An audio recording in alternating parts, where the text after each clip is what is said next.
Hi, welcome back everyone for lesson 5.3, volumes of cylindrical shells, examples 3 and 4. So example 3 says, use cylindrical shells to find the volume of the solid obtained by rotating about the x-axis, the region under the curve, y equals the square root of x, from 0 to 1. So what I've done is I've drawn a sketch of what the function would look like and the area that we're looking at. So let's start by looking at our formula and what needs to be plugged in. Our general formula is the integral from a to b of 2 pi. Now before I put a variable, notice that this is going around the x-axis. When you're dealing with the x-axis rotations, we need y values here. Okay, so I'm going to put a y here. Times, now I need my function, because that's going to be the height of the cylinder. The height of the cylinder is this way, so it's going to be this distance here. So it's going to be 1 minus my function, but my function needs to be in terms of y. So what I'm going to do here is I'm going to square both sides to get y squared equals x. So I'm going to do 1 minus y for that function. Okay. And then it's in terms of y. So this is the actual formula. Now the a and the b, okay, are going to be the y values, 0 and 1, because that's the highest y value here. Okay. So that is the function that I need to integrate. So what I'm going to do is I'm going to pull the 2 pi out. So it's 2 pi times the integral from 0 to 1. I'll multiply in the y. So I get y minus y cubed dy.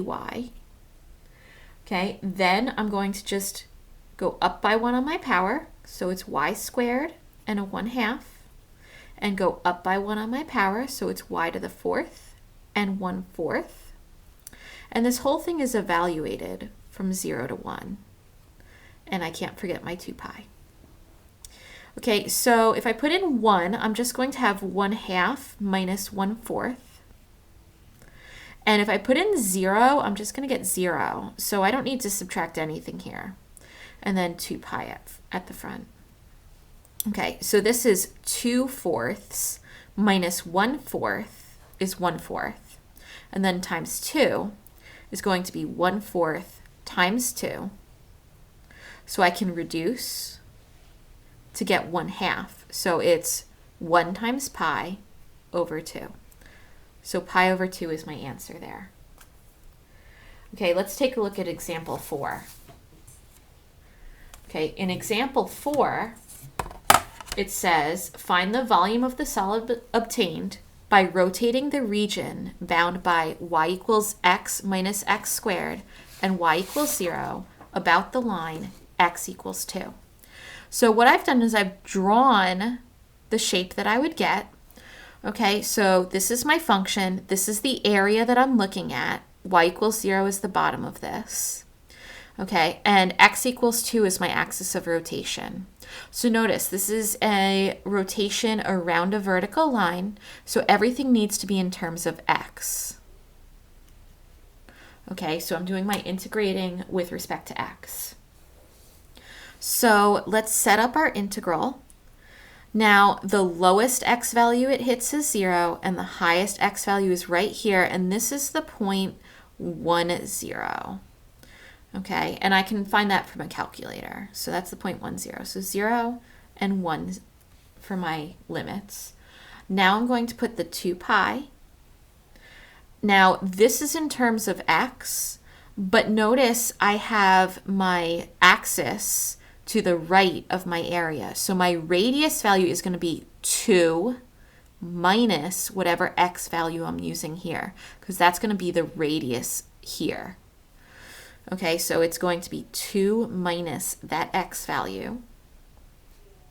And the height of my function from here up is just going to be this, x minus x squared. So let me just put that in. And I'm going in terms of x. Okay, so now I just need to simplify this and finish my integral. So the 2 pi is coming to the front. I need the integral from 0 to 1.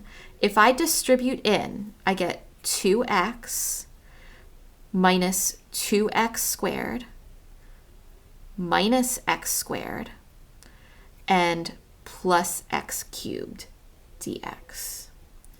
These can be combined. So it's 2 pi times the integral of 0 to 1. And if you want, you can put this in standard form, x cubed minus 3x squared plus 2x. You don't necessarily have to do that because eventually we're just going to be evaluating it anyway. So now let's do the antiderivative. I have 2 pi times x to the 4th with a 1/4, x to the 3rd, and 3 divided by 3 is 1, so I just left it without a number in front. And then x squared, and 2 divided by 2 is 1, so it's just going to be that, evaluated from 0 to 1. Now, if I put in 1, I'm going to get 1/4 minus 1 plus 1. And if I put in 0, I'm just going to get 0. So this minus 1 and plus 1 just cancel each other out. So I'm just going to have 2 pi times 1/4, which is 2 pi over 4, and that reduces to pi over 2. And that's my result. So that's it for this lesson. Please let me know if you have any questions, and I've also posted some extra videos if you want to go online and watch those. Okay, so I'll see you later.